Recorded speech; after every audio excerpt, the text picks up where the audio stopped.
ఇప్పుడు మనం డిస్కస్ చేసే టాపిక్ వచ్చేసి ఫంక్షన్స్ అన్నమాట. ఫంక్షన్స్ అంటే ఏంటి? మనం ముందు లూప్స్ చూసాం కదా, అది ఎలా ఉంటుంది? ఒకటి మనకి ఒకే టాస్క్ అనేది ఎక్కువసార్లు పెర్ఫామ్ అవ్వాలి. బట్ మనకి ఇప్పుడు ఒక కోడ్ ఆఫ్ టాస్క్స్ అంటే ఒక బ్లాక్ ఆఫ్ స్టేట్మెంట్స్ అనేవి ఒకేసారి పెర్ఫామ్ అవ్వాలి. దానికి మనం ఇది వాడతాం అనమాట ఫంక్షన్స్. అంటే నువ్వు ఒక కోడ్ ని పక్కన పెడేస్తావు, అది నువ్వు ఎన్నిసార్లు కావాలో అన్నిసార్లు వాడుకుంటావు అనమాట బై కాలింగ్ యువర్ ఫంక్షన్. ఇది వచ్చేసి కొంచెం లాంగ్ వీడియో ఉంటుంది, డోంట్ బి డిస్ట్రాక్టెడ్. 2 parts లో అయినా సరే చూడండి. బట్ ఫంక్షన్స్ అనేవి ప్రోగ్రామింగ్ లాంగ్వేజ్ లో చాలా అంటే చాలా ఇంపార్టెంట్ టాపిక్స్. సో ఇప్పుడు వచ్చేసి మనం ఫంక్షన్స్ డెఫినేషన్ ఏంటంటే a block of reusable code that perform the specific task. అంటే ఒక టాస్క్ ని ఇది పర్ఫార్మ్ చేస్తుంది, ఓన్లీ ఆ టాస్క్ మాత్రమే చేస్తుంది. Depending upon your input A function call అవ్వాలి అని చెప్పి అది డిసైడ్ అవుతుంది. ఓకేనా? సో మీకు ఏమైనా చిన్న చిన్న డిస్టర్బెన్సెస్ కనిపిస్తే ప్లీజ్ ఇగ్నోర్ దోస్. నేను ప్రజెంట్ వేరే ప్లేస్ లో ఉన్నా, so that anything is not supporting me. కానీ మీకోసం మాత్రమే నేను వీడియో చేస్తున్నాను, please help me. So next one వచ్చేసి అసలు ఫంక్షన్స్ గురించి ముందు తెలుసుకుందాం. అసలు ఇప్పుడు ఫంక్షన్స్ అంటే ఏంటి అని చెప్పి అర్థమైంది. బట్ ఫంక్షన్స్ అనేవి ఎలా రాయాలి? మనం దానికి పైథాన్ లోని డిఈఎఫ్ అనే ఒక కీవర్డ్ వాడతాం. కింద చూస్తే మీకు సింటాక్స్ అనేది ఉంది. DEF function name, parameters, function body, return value. Return value అనేది మీరు ఇవ్వచ్చు, ఇవ్వకపోవచ్చు, that depends upon your optional అనమాట. అంటే that depends if you can give or not completely. అంటే మనం రాసే ఫంక్షన్ యొక్క వాల్యూ అనేది ఎక్కడికైనా వెళ్ళాలా లేదంటే ప్రింట్ అవ్వాలా అలాంటివన్నీ కలిపి అవి under your control. DEF function name. DEF అనేది ఫంక్షన్ డిక్లేర్ చేయడం అని చెప్పి వాడతాం. ఫంక్షన్ నేమ్ వచ్చేసి ఫంక్షన్ నేమ్ ఎలా డిక్లేర్ చేయాలి అంటే మీరు ఏదైనా నేమ్ పెట్టుకోవచ్చు. మనకు ఉన్నాయి కదా కీవర్డ్స్ తప్ప మనం ఇంక ఏ నేమ్ అయినా సరే పెట్టుకోవచ్చు ఫంక్షన్ నేమ్ గా. అండ్ మనం పారామీటర్స్ అనేవి పాస్ చేయాలి. పారామీటర్స్ అంటే ఏంటి? పెద్ద డౌట్ కదా ఇది, చాలా అంటే చాలా పెద్ద డౌట్. అదేంటని చెప్పి ఈ వీడియోలో నేను క్లియర్ చేసేస్తానండి. డోంట్ ఫీల్, అసలు మీరు ఏం కంగారు పడద్దు. ఈ సిరీస్ మీరు ఓపెన్ చేశారు అంటే మీనింగ్ ప్రో అయిపోతారని కాదు, బట్ భయపడరు అనమాట. ఇంకా ప్రోగ్రామింగ్ లాంగ్వేజ్ అంటే ఒక విధంగా మీకు క్లారిటీ అనేది ఇచ్చేస్తాను అనమాట. అంటే మీరు ఇంక దీని మీద నేర్చుకోవచ్చు, కాదనట్లేదు. బట్ ఇంకా డెప్త్ గా మీరు నేర్చుకోవాలి అనుకుంటే కమెంట్ చేయండి, I will help you for sure. And next one చూద్దాము అసలు ఫంక్షన్స్ గురించి. ఎందుకు వాడాలి? ఫస్ట్ వన్ కోడ్ రీయూజబిలిటీ, ఎన్నిసార్లు అయినా సరే మీరు వాడుకోవచ్చు. సెకండ్ వన్ మాడ్యులారిటీ, ఇది ఒక మాడ్యూల్ లో వర్క్ చేస్తుంది అనమాట. అంటే మీరు ఎప్పుడు మాడ్యూల్స్ అంటే ఏంటని చెప్పి నేను మీకు నెక్స్ట్ వీడియోలో క్లారిటీగా చెప్తాను. రీడబిలిటీ అండ్ మెయింటైనబిలిటీ, ఇవేంటంటే మీరు మెయింటైన్ చేసే దాని ప్రకారం మీరు ఎలా అయినా సరే దీన్ని వాడుకోవచ్చు. మీరు తీసుకునే ఇన్పుట్స్ కావచ్చు, మీకు కావాల్సిన అవుట్పుట్స్ కావచ్చు, అండ్ మీకు కావాల్సిన బ్లాక్ ఆఫ్ స్టేట్మెంట్స్ అనేవి ఎగ్జిక్యూట్ అవ్వడం కావచ్చు, ఏదైనా అవ్వండి. రిపిటేషన్ అవాయిడ్ చేస్తుంది అనమాట. అంటే ఒక కోడ్ ను 10 సార్లు రాయాల్సి వస్తే దాని యొక్క టాస్క్ అది అవాయిడ్ చేస్తుంది. ఇప్పుడు మనం రాసే చిన్న చిన్న ప్రోగ్రామ్స్ కాదు గైస్, పెద్ద పెద్ద అప్లికేషన్స్ డెవలప్ చేస్తాము. ఆ పెద్ద పెద్ద అప్లికేషన్స్ డెవలప్ చేసినప్పుడు మనకి రిపిటేషన్ అనేది అవాయిడ్ అవ్వాలి. ఆ రిపిటేషన్ అవాయిడ్ అవ్వడానికి మనం ఈ ఫంక్షన్స్ అనేవి వాడతాము. కొలాబరేషన్ ఎన్హాన్స్ చేస్తుంది, అంటే మన కోడ్ యొక్క సైజ్ మెయిన్ గా తగ్గిస్తుంది. కోడ్ యొక్క సైజ్ ఎప్పుడైతే తగ్గిందో ఆటోమేటిక్ ఎఫిషియన్సీ అనేది చాలా పెరుగుతుంది అనమాట. సో ఇవన్నీ ఫంక్షన్స్ వల్ల ఉన్న ప్లస్ పాయింట్స్. ఫంక్షన్స్ లో నెగిటివ్స్ అనేవి పెద్ద ఉండవు, మాక్సిమం ఉండవు. అండ్ ఫంక్షన్స్ లో ఉన్న ప్లస్ పాయింట్స్ వల్ల we use functions mainly. And ఇప్పుడు మనం చూద్దాం అసలు ఫంక్షన్స్ గురించి కంప్లీట్ గా మనం ఈ వీడియోలో డిస్కషన్ అయితే చేసేద్దాము. ఇదే అసలు టైప్స్ ఏంటి? User defined, built in, lambda, recursion. Circles లో పెట్టాను కదా, అవి అయితే మాత్రం టైప్స్ కాదు, అవి జస్ట్ ఎగ్జాంపుల్స్. టైప్స్ ఏంటని చెప్పి కింద రాసా. ఈ అక్క ఏంట్రా బాబు కన్ఫ్యూజ్ చేసి పడేస్తుంది అని థాట్కి వచ్చి వద్దు. ఇట్స్ నాట్ ఎట్ ఆల్ ఈ కన్ఫ్యూజన్. మీ బ్రెయిన్ ని నేను ఇక్కడికి తీసుకురావడానికి మాత్రమే నేను ఇలా చేశాను. First of all user define, built in, lambda, recursion, వీటి గురించి క్లియర్ గా తెలుసుకుందాం. ఇవి 4 types ఆఫ్ ఫంక్షన్స్ గైస్, ఇంతకు మించి ఏం ఆలోచించొద్దు. 4 types అంతే. ఇవి ఏంటి అని చెప్పి ఇప్పుడు తెలుసుకుందాం. ఫస్ట్ వన్ వచ్చేసి యూజర్ డిఫైన్డ్. యూజర్ డిఫైన్డ్ అంటే ఏంటంటే ఒక ఫంక్షన్ అనేది యూజరే క్రియేట్ చేస్తాడు. ఈ స్పెసిఫిక్ టాస్క్ ని నువ్వు పర్ఫామ్ చేయి అని చెప్పి యూజర్ ఫంక్షన్ కి చెప్తాడనమాట. సో ఆ ఫంక్షన్ అనేది ఆ టాస్క్ ఒక్కటే పెర్ఫామ్ చేస్తుంది. ఇది మనం డిఈఎఫ్ కీవర్డ్ ని వాడి చేస్తాం. కొంతమంది డెఫ్ కీవర్డ్ అంటారు, కొంతమంది ఏమో ఫంక్షన్ డెఫినిషన్ కీవర్డ్ అంటారు. మీరు ఎలా అయినా సరే అనండి, ఏం పర్లేదు. I probably use deaf keyword. Okay, ఇది ఒక యూజర్ అంటే నువ్వు కోడ్ రాసి నువ్వే డిఫైన్ చేస్తావు. డిఫైన్ అంటే ఏంటంటే నువ్వే ఒక ఫంక్షన్ ని కనిపెడుతున్నావు. సో అది ఏం టాస్క్ పెర్ఫామ్ చేయాలని నువ్వు చెప్తావు. ఇప్పుడు మనం దీని మీద ఒక చిన్న ఎగ్జాంపుల్ కూడా చూద్దాము. సో ఇది వచ్చేసి యూజర్ డిఫైన్ డాట్ పై అనమాట. నేను ఆ నేమ్తో దీన్ని సేవ్ చేశాను, ఎందుకంటే మీరు కన్ఫ్యూజ్ అవ్వకూడదని. నేను ఒక ఎడిషన్ ని పెర్ఫామ్ చేయాలి. So I use DF add అనే కీవర్డ్ ని నేను వాడా. కీవర్డ్ కాదు, sorry, it's not at all A keyword. ఇది నేను తీసుకున్న ఫంక్షన్ నేమ్. ఓకేనా, చూడండి, డిఎఫ్ అనే కీవర్డ్ ని నేను ఇక్కడ వాడాను. ఇది యూజర్ డిఫైన్డ్ కాబట్టి నేను రిటర్న్ చేయమంటున్నా ఏంటి, a+b వాల్యూని. ఇప్పుడు నేను ఇక్కడ ఫంక్షన్ ని కాల్ చేసా, ఇక్కడ నేను డిఫైన్ చేశాను, ఇక్కడ నేను కాల్ చేశాను. టర్మ్స్ అనేవి గుర్తుపెట్టుకోండి, కన్ఫ్యూజ్ అవ్వద్దు. It's calling. నేను ఇక్కడ కావాలని మీకు మెన్షన్ చేస్తున్నా, స్క్రీన్ షాట్ తీసుకోండి. Calling, it's defining. ఓకేనా, అస్సలు కన్ఫ్యూజ్ అవ్వద్దు. మనకి ఇందులోనే ఆర్గ్యుమెంట్స్ పారామీటర్స్ అనేవి వస్తాయి. అవి ఏంటని చెప్పి నేను మీకు ఈ వీడియో ఎండింగ్ కల్లా ఖచ్చితంగా క్లారిటీ ఇచ్చేస్తాను. ఇదేంటంటే ఇప్పుడు నేను రిజల్ట్ అని చెప్పి ఒక వేరియబుల్ తీసుకున్నాను. అందులో వచ్చి ఈ ఫంక్షన్ ని కాల్ చేసి ఏ వాల్యూ 3, బి వాల్యూ 5 అని చెప్పాను అనమాట.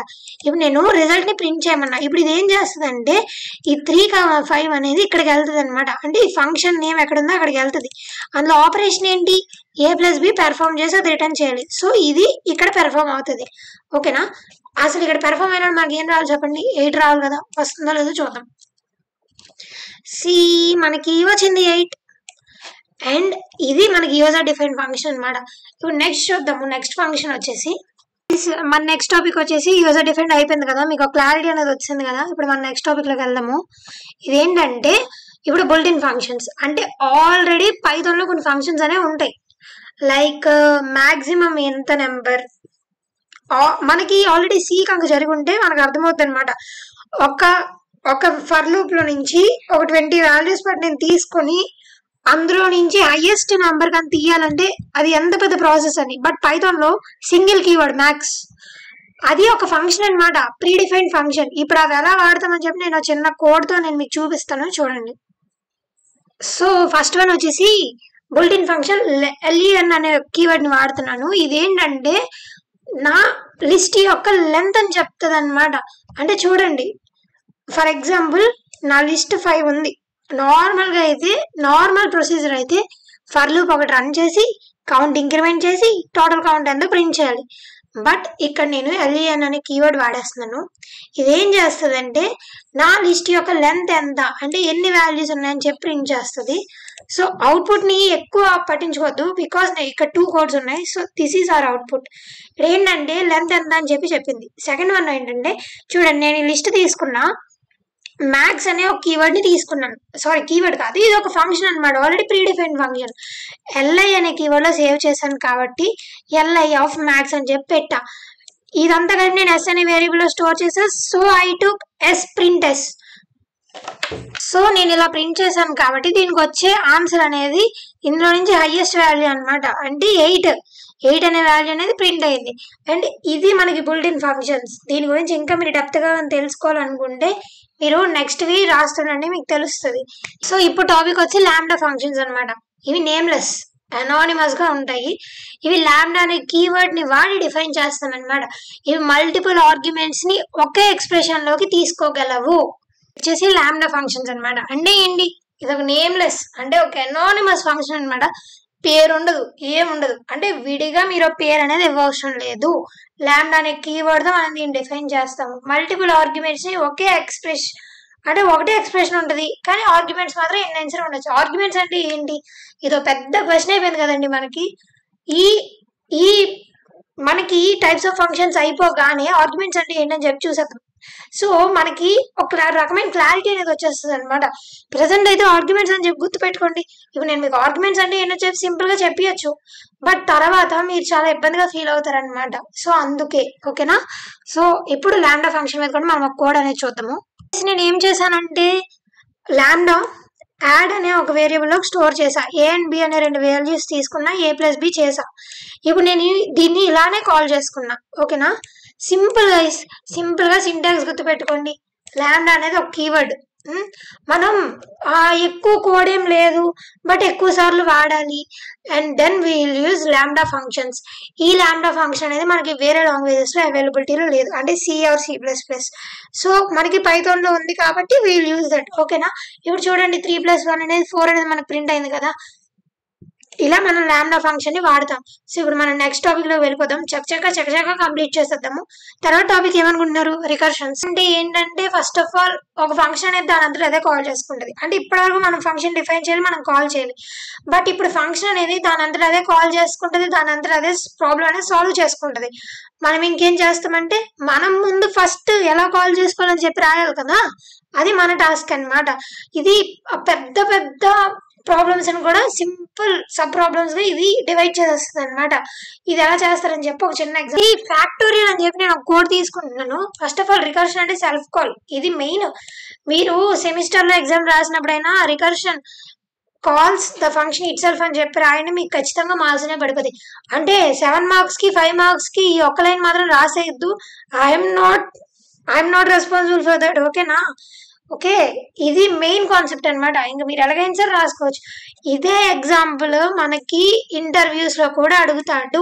ఫ్యాక్టోరియల్ మీకు ఎక్స్పీరియన్స్ ఉందా అంటే నాకు ఎక్స్పీరియన్స్ అయితే లేదు, బట్ మా సీనియర్స్ దగ్గర నేను తెలుసుకున్న ఇష్యూస్ అయితే మాత్రం ఇవి. ఫ్యాక్టోరియల్ అనే ప్రాబ్లం మనకి అడుగుతాడు. ఇప్పుడు వచ్చేసి నేను ఒక ఫంక్షన్ డిక్లేర్ చేశాను, దానికి ఏం ఫ్యాక్టోరియల్ అని చెప్పి పేరు పెట్టాను.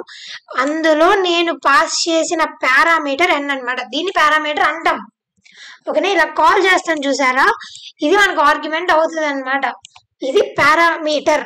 ఓకే, ఇప్పుడు ఒకవేళ n 0కైనా 1కైనా ఫ్యాక్టోరియల్ అంటే ఏంటి చెప్పండి? నార్మల్ గా మనం ఏ వాల్యూ అయితే ఇస్తామో దాన్ని, ఇప్పుడు ఫర్ ఎగ్జాంపుల్ నేను 3 అనుకున్నాను అనుకో, 3 × 2 × 1 చేసి దాని యొక్క వాల్యూ 6 అనేది నాకు ప్రింట్ చేయాలన్నమాట.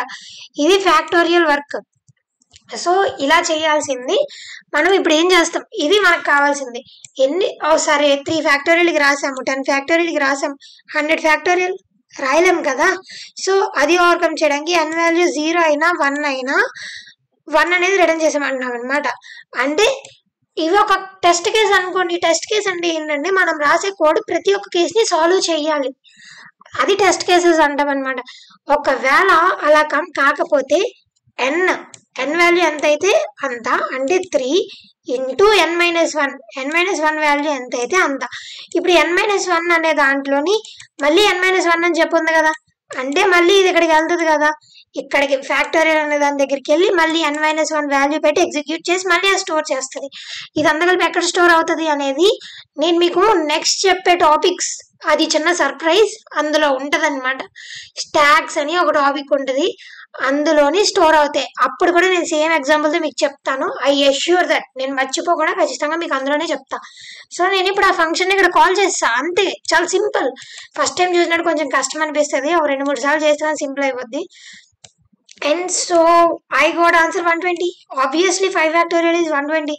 సో నేను ఇక్కడ 3 ఇచ్చి చూస్తాను, ఎందుకంటే నేను మీకు చెప్పిన ఎగ్జాంపుల్ అదే కదా. సో అక్క ఇది పనిచేయలేదు అనే భయం మీకు రాకూడదు. చూడండి 6 అండ్ ఇట్స్ వర్కింగ్.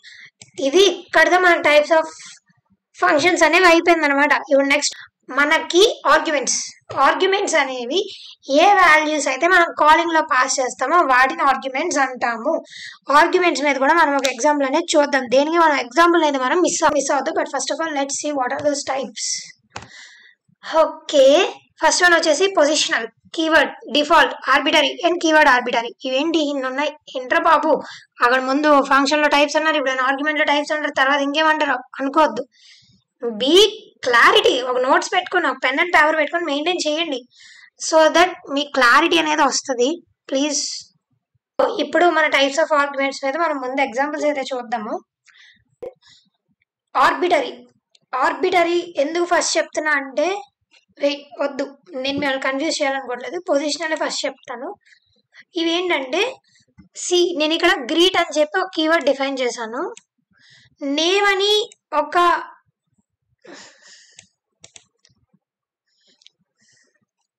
సి నేను ఒక ఫంక్షన్ ని డిఫైన్ చేశాను డిఎఫ్ కీవర్డ్ ని వాడి. అండ్ ఆ ఫంక్షన్ నేమ్ వచ్చేసి గ్రీట్ అనమాట. అందులో నేను పాస్ చేసిన పారామీటర్ యొక్క వాల్యూస్ నేమ్ అండ్ ఏజ్. ఇది ఒక కొత్త రకమైన ప్రింటింగ్ ఫార్మేట్ అనమాట. అంటే కొత్తదేం కాదు, నేను మీకు ఇది చెప్పలేదు అనమాట. ఎందుకు చెప్పలేదంటే అక్కడ మీరు కన్ఫ్యూజ్ అవ్వకూడదని చెప్పలేదు. ఇక్కడ నేను ఎందుకు స్పేస్ ఇచ్చా, ఇండెంటేషన్. ఇది నేను మీకు ఆల్రెడీ లాస్ట్ వీడియోలో చెప్పా. అండ్ నెక్స్ట్ వన్, నేను ఆ ఫంక్షన్ ని కాల్ చేసా. ఎలాగా, నేమ్ ఇది పెట్టు, ఏజ్ ఇది పెట్టు అని చెప్పి నేను కాల్ చేసా. ఇప్పుడు నాకు ప్రింట్ అవ్వాల్సింది hello Tanu you are 17 years old, ఇది ప్రింట్ అవ్వాలి. సో చూద్దాం. అంటే ఇక్కడ ఏంటి, నేమ్ తను ఏజ్ 17 రెండు కలిపి సేమ్ పొజిషన్స్ లో ఉన్నాయన్నమాట. ఇది పొజిషనల్ ఆర్గ్యుమెంట్స్. ఇది చూడండి, hello Tanu you are 17 years old print అయింది కదా. సో ఇదన్నమాట మనకి ఫస్ట్ వన్. సెకండ్ వన్ ఏంటి, కీవర్డ్ ఏంటంటే చూడండి, ఇప్పుడు ఇది ఒక కీవర్డ్. అంటే కీవర్డ్ అంటే ప్రీ డిఫైన్డ్ అవ్వాల్సిన అవసరం లేదు. ఇక్కడ నేను కన్సిడర్ చేస్తున్న కీవర్డ్ అనమాట ఇది ఒక కీవర్డ్. ఇప్పుడు నాకు నేమ్ అనేది చూడండి, నేను ఇక్కడ ఇచ్చా. ముందు ఎక్కడ ఇచ్చాను, ఇక్కడ మనం కానీ చూస్తే నేను ఫస్ట్ నేమ్ అనే ప్లేస్ లో తను అనేది ఇచ్చాను. ప్లేసెస్ సేమ్ కాబట్టి పొజిషన్ అయిపోయింది అనమాట.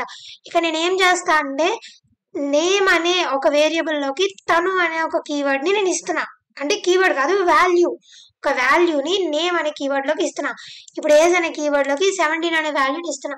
ఇక్కడ మనకి ఇప్పుడు పొజిషనల్ ప్రకారంగా చూస్తే హలో 17 యు ఆర్ తను ఇయర్స్ ఓల్డ్ అని చెప్పి రావాలి.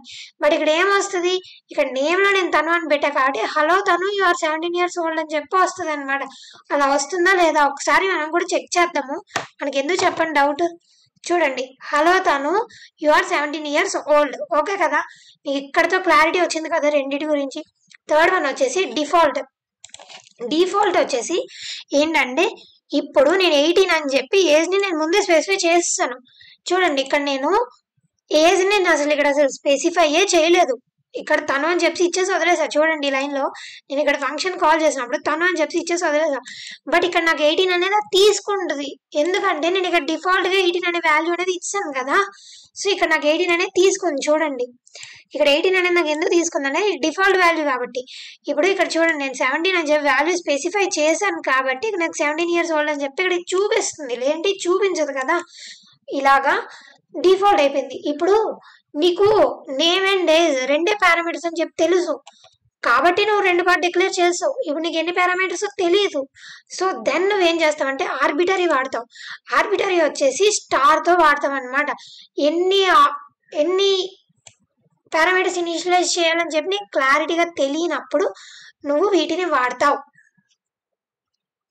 ఓకే కదా. అంటే ఆర్గ్యుమెంట్స్ ఎన్ని ఉంటాయని చెప్పి నీకు క్లారిటీ లేదు. సో నువ్వు స్టార్ నెంబర్స్ అని చెప్పి తీసుకున్నాను అనమాట. ఇప్పుడు నేను సమ్ అనేది ఒక కీవర్డ్, ఇది ప్రీ డిఫైన్డ్ బుల్ట్ ఇన్ ఫంక్షన్. మీకు ఆల్రెడీ ముందు చెప్పా. ఏంటో మర్చిపోతే మాత్రం బ్యాక్కి వెళ్ళి చూడండి, డోంట్ స్కిప్. సో దట్ చాలా ఇంపార్టెంట్ కంటెంట్ ని మిస్ అయిపోతారు. ఓకేనా. ఇప్పుడు నేను సమ్ అని ఒక కీవర్డ్ ని కాల్ చేసుకొని, కీవర్డ్ కాదు బుల్ట్ ఇన్ ఫంక్షన్ అనాలి. ఓకేనా. బుల్ట్ ఇన్ ఫంక్షన్ ని కాల్ చేసుకొని ఇందులో నేను నంబర్స్ ని ఇచ్చా. ఇప్పుడు నేను యాడ్ అని దీన్ని కాల్ చేసి 1 2 3 4 5 ఇస్తే, సో ఓకే 1 2 3 4 5 ఇస్తే వాట్ విల్ ఐ గెట్ చూద్దామా. అసలు నాకు అసలు ఏమొస్తుంది అంటే ఐ విల్ గెట్ చెప్పండి 15. ఒకవేళ నేను 1 2 3 4 ఇక్కడ ఎందుకు నేను అవుట్పుట్ 10 అని చెప్పి రాసాను అంటారా. చూడండి, నేను కావాలంటే మిడిల్ లో మీతో మాట్లాడుతూ కోడ్ అనేది మాడిఫై చేశాను. ఓన్లీ 1 2 3 4 ఉంటేనే 10 అని చెప్పి వస్తుంది. చూడండి 10 ఎందుకు వస్తుందంటే సమ్ చేస్తుంది అనమాట నేను ఇచ్చే ఇన్పుట్ అంతటిని. బట్ నేను ఇక్కడ ఏం చేసా, ఇక్కడ నేను ఎన్ని పాస్ చేయాలి అని చెప్పి నేను స్పెసిఫిక్ గా మెన్షన్ చేయలేదు. జస్ట్ ఇవి చెయ్యాలి అంతే, ఇంతకు మించి నేను ఇంకేం చెప్పలేదు. అంటే నేను ఇందులో ఇన్పుట్ ఇస్తా కానీ ఎన్నో నాకు తెలీదు అని చెప్తా. ఓకేనా. తర్వాత కీవర్డ్ ఆర్బిటరీ, ఇది కొంచెం కన్ఫ్యూజన్ గా ఉంటుంది. బట్ డోంట్ కన్ఫ్యూజ్, నేను ఉన్నా కదా, మీరు కన్ఫ్యూజ్ అవ్వరు నాకు తెలుసు. ఇప్పుడు ఇదేంటంటే ఇది నేను ఇచ్చిన డేటాని, దీని డిక్షనరీస్ మీకు ఐడియా ఉంది కదా. మీరు మన పాత వీడియోస్ కానీ చూస్తే ఖచ్చితంగా మీకు డిక్షనరీస్ కూడా తెలుస్తుంది. సో ఈ డిక్షనరీస్ వచ్చేసి ఒక డైరెక్ట్ ఇది ఇండైరెక్ట్ గా ఒక ఇన్పుట్ ని డిక్షనరీలో కన్వర్ట్ చేస్తుంది. అసలు ఎన్ని ఆర్గ్యుమెంట్స్ ఉన్నాయి అనేది కన్సిడర్ చేయదు. దీనికి మనం డబల్ స్టార్ ని వాడతాము. ఓకేనా? సి నేను ఇక్కడ నేమ్ ఎలైస్ అని అండ్ A17 అని సిటీ వైజాగ్ అని ఇచ్చా. బట్ ఇక్కడ నాకు ఏమని చెప్పి ప్రింట్ అవుతుంది అంటే, లెట్ సి మనకు కావాల్సిన అవుట్పుట్ ఎలా రావాలి చెప్పండి. ఇలా ఉంటుంది కదా డిక్షనరీ అంటే, ఆబ్వియస్లీ ఇలానే ఉంటుంది. ఇందులో నాకు నేమ్ ఈజ్ టు ఎలైస్, ఆ తర్వాత ఏం రావాలి, కామా వచ్చేసి సంథింగ్ రావాలి కదా కంప్లీట్ గా డిక్షనరీస్ లో మనకి రావాలి. సో లెట్స్ సి అలా వస్తుందా లేదా. అలా కనుక వస్తే మనం చేసింది ఇంకా కంప్లీట్ అయిపోయినట్టే. అంటే ఇక్కడతో మీకు ఇంకా ఆర్గ్యుమెంట్స్ కూడా వచ్చేసినట్టే. చూడండి వచ్చింది, మనం ఇచ్చిన ఇన్పుట్ డిక్షనరీలో కన్వర్ట్ అయింది కదా. అండ్ డిక్షనరీలో కన్వర్ట్ అవ్వడమే కాకుండా అంటే కీ అండ్ వాల్యూ రెండింటినీ యాక్సెప్ట్ చేస్తుంది. ఇది కీ, ఇది వాల్యూ రెండింటినీ యాక్సెప్ట్ చేయగా ఎన్ని పారామీటర్స్ పాస్ చేస్తామో కూడా మనకు తెలియదు. అంటే ఎన్ని ఆర్గ్యుమెంట్స్ ఉంటాయని కూడా మనకు తెలియదు. అలాంటి టైంలో మనం డబల్ స్టార్ ని వాడి వీ కెన్ క్రియేట్. సో ఇక్కడతో నేను మీకు ఫంక్షన్స్ అనే టాపిక్, ఫంక్షన్స్ కాదు ఆర్గ్యుమెంట్స్ మీద క్లారిటీ అనేది వచ్చింది అనుకుంటున్నా. ఒకవేళ రాకపోతే మాత్రం వీడియో బ్యాక్ చేసి మళ్ళీ చూడండి. And hope everything is clear up to hear. Next topics కి వెళ్దాము. ఓకేనా? సో ఇప్పుడు వచ్చేసి పారామీటర్స్ అనమాట. పారామీటర్స్ అంటే నువ్వు ఫంక్షన్ డెఫినిషన్ లో అంటే ఆర్గ్యుమెంట్స్ ని ఎక్కడైతే పాస్ చేయాలనుకుంటున్నావో అది పారామీటర్స్ అనమాట.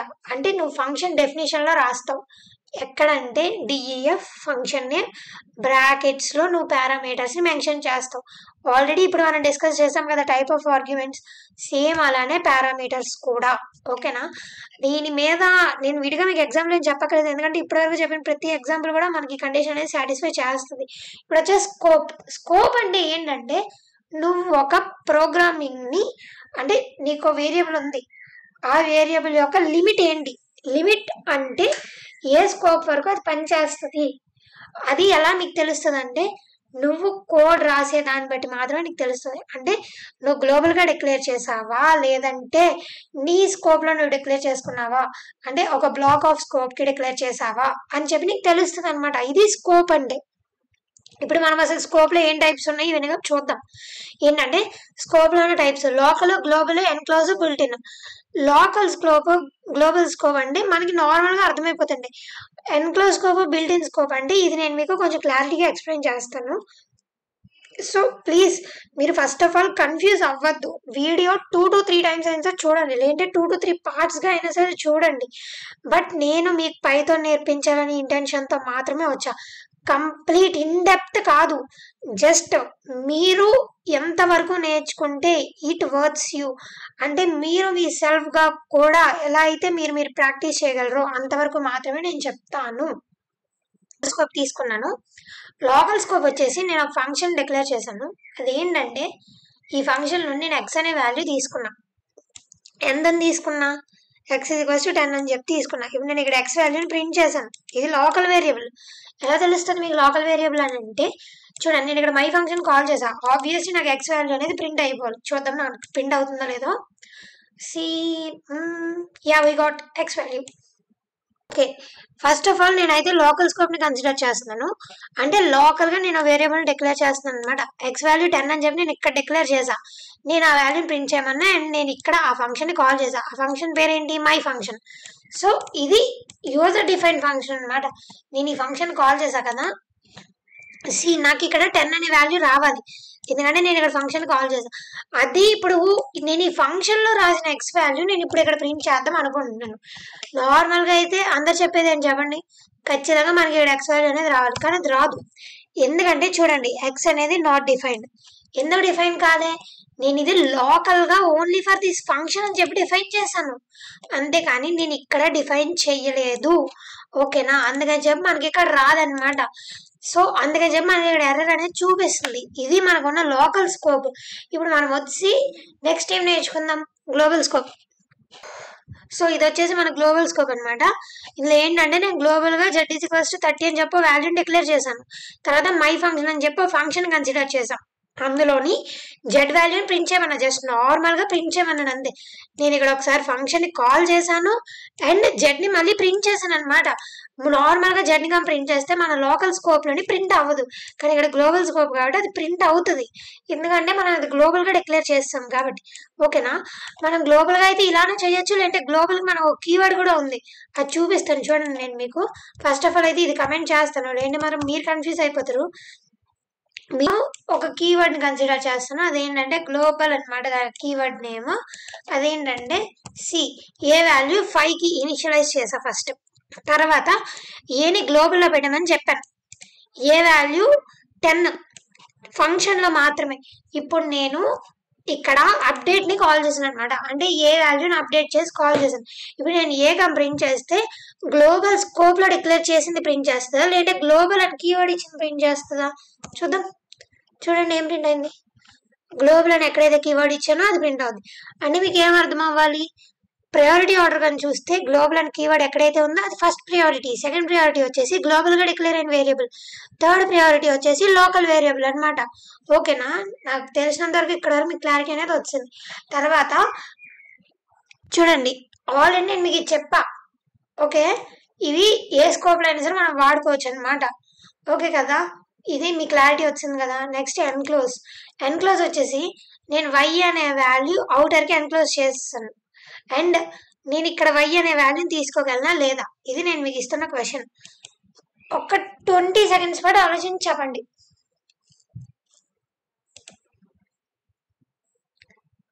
సి మనకు వచ్చిన ఆన్సర్ ఏంటి 25. వై ఇక్కడ నేను నాన్ లోకల్లో ఉన్న వైని తెచ్చుకోమని చెప్పి నేను ఇక్కడ చెప్పాను అనమాట. యూజింగ్ నాన్ లీగల్ కీవర్డ్ చెప్పాను. ఈ కీవర్డ్ని వాడి నేను నాన్ లోకల్గా ఉన్న వైని తెచ్చుకో, ఆ వైని +5 చేసి దాన్ని ప్రింట్ చేయి. ఇప్పుడు నేను ఏం చేశానంటే ఇన్నర్ది కాల్ చేసి దెన్ అవుటర్ ఫంక్షన్ని కాల్ చేశాను, అందుకని మనకి ఇలా ప్రింట్ అయింది. ఓకే కదా, ఇక్కడ వరకు మీకు స్కోప్ మీద కూడా క్లారిటీ అనేది వచ్చింది కదా. సో ఇప్పుడు మనం నెక్స్ట్ టాపిక్ ఏంటని చెప్పి చూద్దాం. ఇంకానా అనుకోకండి ప్లీజ్, కొంచెం కన్సిస్టెంట్గా ఉండండి. ఈ వీడియో మీకు చాలా అంటే చాలా వర్త్ ఉంటుంది. సో ఇప్పుడు వచ్చేసి రిటర్న్ టైప్స్ అనమాట. రిటర్న్ టైప్స్ అసలు ఏముంటాయి ఈ రిటర్న్ టైప్స్ అంటే, మనం ఆల్రెడీ రికర్షన్లో చూసాం కదా. రిటర్న్ టైప్స్ అనేవి డిఫరెంట్ టైప్స్ ఆఫ్ వాల్యూస్ని అది రిటర్న్ చేయగలదు అనమాట. అంటే ఆ ఒక ఫంక్షన్ నుంచి ఇలా రిటర్న్ చేయొచ్చు అని చెప్తుంది అనమాట రిటర్న్ టైప్. అందులో ఎలా ఉంటాయి అంటే single value and multi value, ఈ 2 టైప్స్ మాత్రమే రిటర్న్స్ అనేవి ఉంటాయి. ఇవి ఎలా ఉంటాయి, అసలు వీటి కథ ఏంటి, ఇవన్నీ కలిపి మీరు తెలుసుకోవాలనుకుంటే ఒకసారి మీరు ఇన్స్టా పేజ్ అనేది చూడండి, jayashree_mvgr అని చెప్పి ఉంటుంది. అక్కడ ఇవి ఖచ్చితంగా నేను మెన్షన్ చేశాను అనమాట. సింగిల్ వాల్యూ మల్టీ వాల్యూ అంటే ఏంటని చెప్పి ఆ పేజ్లో ఉన్నాయి. ఓకేనా, హోప్ మీ అందరికి కలిపి క్లారిటీ వచ్చింది అనుకుంటున్నాను. సబ్స్క్రైబ్ చేసి మీ ఫ్రెండ్స్కి మాత్రం షేర్ చేయడం మాత్రం మర్చిపోద్దు, ఎందుకంటే సెమిస్టర్ వస్తుంది కదా. పైథాన్ అన్న ప్రతి ఒక్కరికి యూజ్ అవుద్ది. Thank you guys.